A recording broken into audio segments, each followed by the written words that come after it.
welcome to another video, and yes, it's that time again when I review another HDMI cable for a retro gaming console, so you hook up to your new HD screens provided by LevelHike. Now before I actually get to a review and some captured footage to show you guys, I'd just like to personally thank LevelHike for giving me these review units to show you, because this is actually giving me some nice content to show you and also be there for the gaming community. Now, I'm just going to jump into some unboxing to show you what you actually get with this. I'm pretty excited because the Mega Drive is one of my favourite consoles, so I can finally hook this up now to my big screen. And here is what you get with your purchase. LevelHike has cheaped out on the boxes, but it seems to do the job alright. So what do we get inside? Let's have a look. So everything is packed in this plastic sleeve. And it states here you get a 1-year warranty with every purchase, stating they do like to provide their best in project and services, and all contacts information below.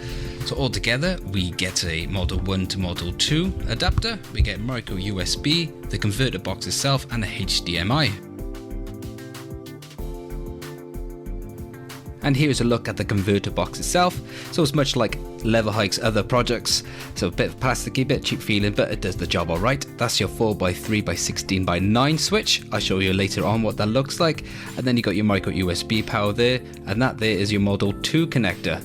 And this is what the power USB looks like, and this is your Model 2 to Model 1 converter.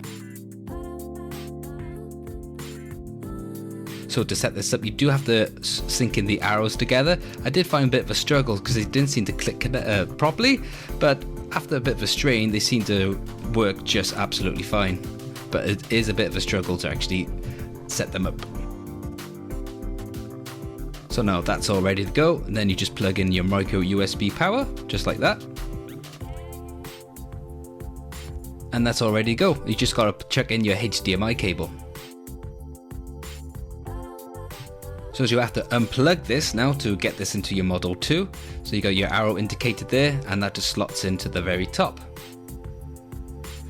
So now your Model 2 Mega Drive is ready for HDMI. So using the original Model 1, you just have to put that converter into the actual adapter and plug it like so. You got the arrow and indicates top at the very top end of the cable. And that's our Mega Drive Model 1 all set up now for the HDMI output. It is pretty simple. So now I'll go ahead over and show you some capture footage of what this cable's like. And here's what it looks like. But this is only using a mono sound because that's what you get out for the HDMI adapter with the Model 1 version, that is. And this is what it sounds like.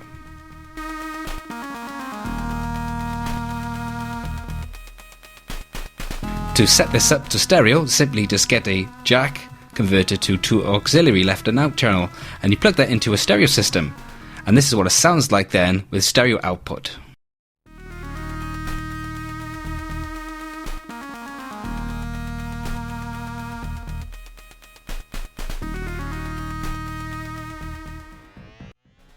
I thought to show you some Shitin Muya. Yes, that's the name of the game. Some pretty awesome Japanese game I picked up a few years back, and as you can see, this is a nice clean stable image with quality sound coming from these cables. You will notice a red border coming around the image. This is not coming from the actual cable, but it's actually more prominent in the capture card. So this is something that the originals actually would display, but you wouldn't notice them on the CRT. But with this capture card you will see the actual border, but on your TV you wouldn't notice them at all. And if you concentrate on the background, you may notice some background stutter. This is a slight effect from the cable, but when I was using my SCART cable onto my TV, I did notice the same type of effect. But when I captured the image, the stuttering is more prominent, as you can see in this video. But when using it onto my TV, it was nothing much that was spoiling the actual experience of my gameplay.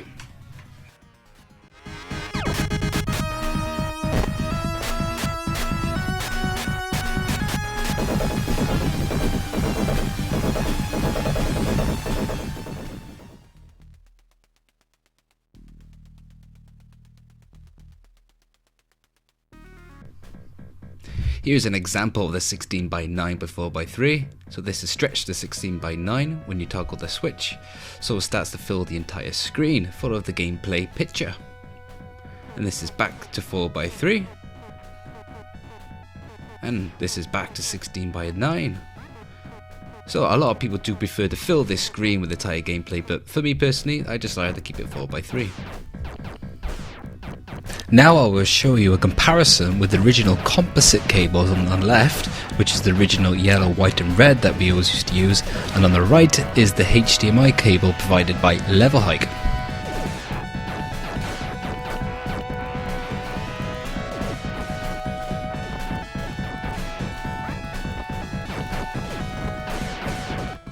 Now these days there's a lot of methods to actually get Mega Drive games running on your HD screens, but for me to actually get your original console with a good affordable cable to hook up on your HD screen is pretty awesome. So if you like this video, hit that button, leave your comments below, and I'll catch you guys on the next video.